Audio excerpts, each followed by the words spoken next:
नमस्कार। आज हम जिस विषय पर बात करने जा रहे हैं वह है लोक कथा ढोला मारू। ढोला मारू राजस्थान की लोक कथा है। राजस्थान की लोक कथाओं में बहुत सी प्रेम कथाएं प्रचलित हैं, पर इन सब में ढोला मारू प्रेम गाथा विशेष लोकप्रिय रही है।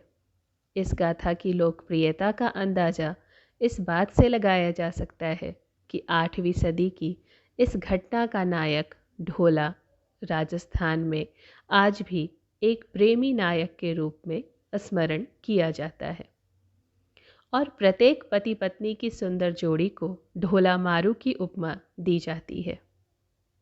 सिर्फ यही नहीं, आज भी लोकगीतों में स्त्रियां अपने प्रियतम को ढोला के नाम से ही संबोधित करती हैं। ढोला शब्द पति शब्द का आज पर्यायवाची बन चुका है। राजस्थान की ग्रामीण स्त्रियां आज भी विभिन्न मौक़ों पर ढोला मारू के गीत बेहद चाव से गाती हैं। ढोला नरवर के राजा नल का पुत्र था, जिसे इतिहास में ढोला के नाम से जाना जाता है। ढोला का विवाह बालपन में जांगलू देश यानी बीकानेर के पुंगल नामक ठिकाने के स्वामी पंवार राजा पिंगल की पुत्री मारवणी के साथ हुआ था। उस वक्त ढोला 3 वर्ष का था और मारवणी मात्र 1.5 वर्ष की थी। इसलिए शादी के बाद मारवणी को ढोला के साथ नरवर नहीं भेजा गया। बड़े होने पर ढोला की एक और शादी मालवणी के साथ हो गई। बचपन में हुई शादी के बारे में ढोला भी लगभग भूल चुका था। उधर जब मारवणी प्रौढ़ हुई तो माँ बाप ने उसे ले जाने के लिए ढोला को नरवर कई संदेश भेजे। ढोला की दूसरी रानी मालवणी को ढोला की पहली शादी का पता चल गया था।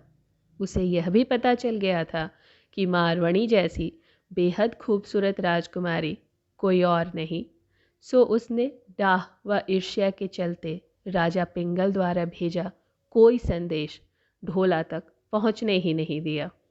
वह संदेश वाहकों को ढोला तक पहुंचने से पहले ही मरवा डालती थी। उधर मारवनी के अंकुरित यौवन ने अपना रंग दिखाना शुरू कर दिया। एक दिन उसने स्वप्न में अपने प्रियतम ढोला के दर्शन किए। उसके बाद तो वह ढोला के वियोग में जलती रही। उसे न खाने की रुचि थी न किसी और कार्य में। उसकी हालत देख उसकी माँ ने राजा पिंगल से ढोला को फिर से संदेश भेजने का आग्रह किया। इस बार राजा पिंगल ने सोचा, संदेशवाहक को तो मालवणी मरवा डालती है, इसलिए इस बार क्यों न किसी चतुर ढोली को नरवर भेजा जाए, जो गाने के बहाने ढोला तक संदेश पहुंचा उसे मारवणी के साथ हुई उसकी शादी की याद दिला दे। जब ढोली नरवर के लिए रवाना हो रहा था, तब मारवणी ने उसे अपने पास बुलाकर मारू राग में दोहे बना कर दिए और उसे समझाया कि कैसे ढोला के सम्मुख जाकर गाकर सुनाना है। गायक ने मारवणी को वचन दिया कि वह जीता रहा तो ढोला को लेकर जरूर आएगा और मर गया तो वहीं का होकर रह जाएगा। चतुर गायक याचक बनकर किसी तरह नरवर में ढोला के महल तक पहुंचने में कामयाब हो गया और रात होते ही उसने ऊंची आवाज में गाना शुरू किया। उस वक्त बादल छा रहे थे। अंधेरी रात में बिजलियां चमक रही थीं। झीनी झीनी पड़ती वर्षा की फुहारों के शांत वातावरण में ढोली ने मल्हार राग में गाना शुरू किया। ऐसे सुहाने मौसम में ढोली की मल्हार राग का मधुर संगीत ढोला के कानों में गूंजने लगा और ढोला फन उठाए नाग की भांति राग पर झूमने लगा। तब ढोली ने साफ शब्दों में गाया, ढोला नरवर सेरियां धन पुंगल गलियाहा। गीत में पुंगल व मारवणी का नाम सुनते ही ढोला चौंका और उसे बालपन में हुई शादी की याद आ गई। ढोली ने तो मल्हार व मारू राग में मारवणी के रूप का वर्णन ऐसा किया जैसे पुस्तक खोलकर सामने रख दी हो। इसे सुनकर ढोला तड़प उठा। ढोली पूरी रात गाता रहा। सुबह ढोला ने उसे बुलाकर पूछा तो उसने पुंगल से लाया मारवणी का पूरा संदेशा सुनाते हुए बताया कैसे मारवणी उसके वियोग में जल रही है। आखिर ढोला ने मारवणी को लाने हेतु पुंगल जाने का निश्चय किया, पर मालवणी ने उसे रोक दिया। ढोला ने कई बहाने बनाए, पर मालवणी उसे किसी तरह रोक देती।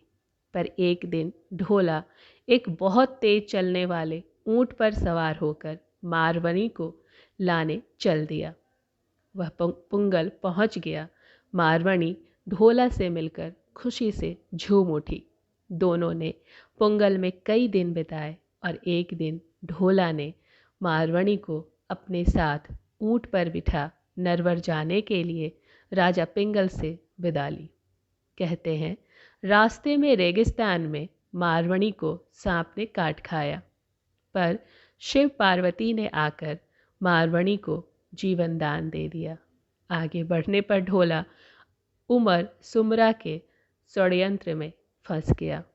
उमर सुमरा ढोला को आघात से मारकर मारवणी को हासिल करना चाहता था, सो वह उसके रास्ते में जाजम बिछा महफिल जमाकर बैठ गया।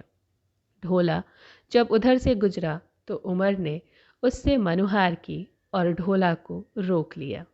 ढोला ने मारवणी को ऊंट पर बैठे रहने दिया और खुद उमर के साथ अमल की मनुहार लेने बैठ गया।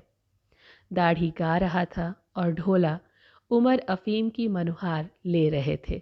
उमर सुमरा के षड्यंत्र का ज्ञान दाढ़ी की पत्नी को था, वह भी पुंगल की बेटी थी, सो उसने चुपके से इस षड्यंत्र के बारे में मारवणी को बता दिया। मारवणी ने ऊंट को ऐड़ मारी। ऊंट भागने लगा तो उसे रोकने के लिए ढोला दौड़ा। पास आते ही मारवणी ने कहा, धोखा है, जल्दी ऊंट पर चढ़ो, और ढोला उछलकर ऊंट पर चढ़ गया। उमर सुमरा ने घोड़े पर बैठ पीछा किया, पर ढोला का वह काला ऊंट उसके कहाँ हाथ लगने वाला था। ढोला मारवणी को लेकर नरवर पहुंच गया और उमर सुमरा हाथ मलते रह गए। नरवर पहुंचकर चतुर ढोला सौतीहा डाह की नोकझोंक का समाधान भी करता है। मारवणी और मालवनी के साथ आनंद से रहने लगता है। इसी ढोला का पुत्र लक्ष्मण हुआ, लक्ष्मण का भानु और भानु का पुत्र परम प्रतापी वज्रदामा हुआ, जिसने अपने वंश का खोया राज्य ग्वालियर पुनः जीतकर कछवाह राज्य लक्ष्मी का उद्धार किया। आगे चलकर इसी वंश का एक राजकुमार दुल्हे राय राजस्थान आया, जिसने मांची, भांडारेज, खोह, झोटवाड़ा आदि के मीणों को मारकर अपना राज्य स्थापित किया। उसके बाद उसके पुत्र काकील देव ने मीणों को परास्त कर आमेर पर अपना राज्य स्थापित किया, जो देश की आज़ादी तक उसके वंशजों के पास रही।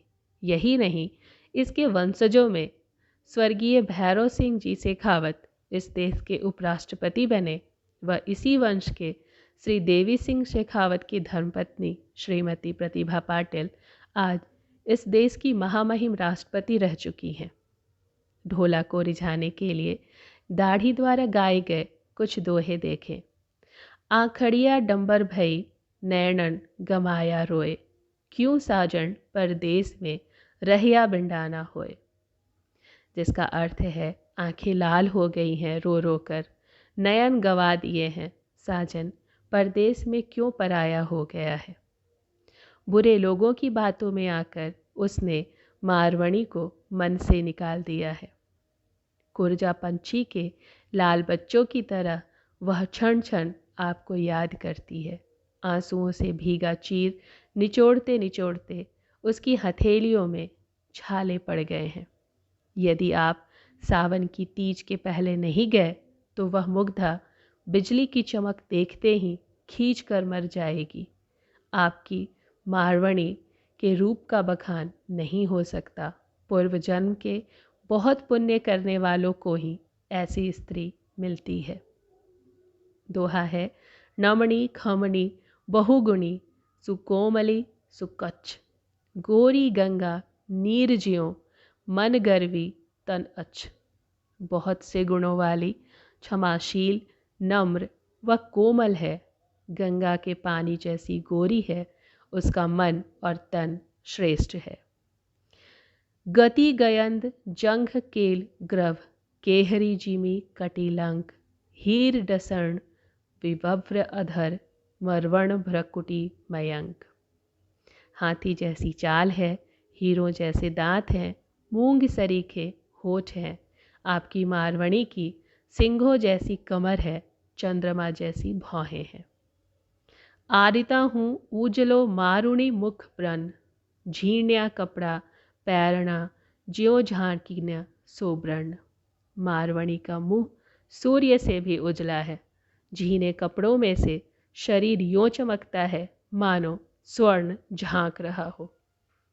ढोला व मारू के इस प्रेम की भावना धीरे धीरे बढ़ती गई। ढोला की दोनों रानियां व्यावहारिक दृष्टि से भिन्न रूप की थी, किंतु आंतरिक दृष्टि से दोनों अभिन्न थीं। मारवणी व मालवनी दोनों अपने पति को अंतरात्मा से प्रेम करती थीं।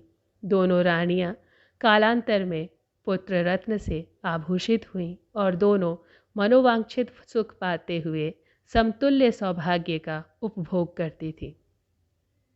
इस रचना को राजस्थान की लोक कथा में खास स्थान प्राप्त है। ढोला मारू की इस प्रेम कहानी की लोकप्रियता का अंदाजा इस बात से लगाया जा सकता है कि 8वीं सदी की इस घटना का नायक ढोला राजस्थान में आज भी एक प्रेमी नायक के रूप में याद किया जाता है और पति पत्नी की हर सुंदर जोड़ी को ढोला मारू की उपमा दी जाती है। यही नहीं, आज भी लोकगीतों में स्त्रियां अपने प्रियतम को ढोला के नाम से ही संबोधित करती हैं। ढोला शब्द आज वहाँ पति का पर्याय बन चुका है। राजस्थान की ग्रामीण स्त्रियां आज भी विभिन्न मौक़ों पर ढोला मारू के गीत बेहद चाव से गायन करती हैं। राजस्थान की प्रेम कथाएं शीर्षक से लिखी अपनी किताब में रानी लक्ष्मी कुमारी चुंडावत ने मारू के गीतों का उनके भावार्थ के साथ उल्लेख किया है। धन्यवाद।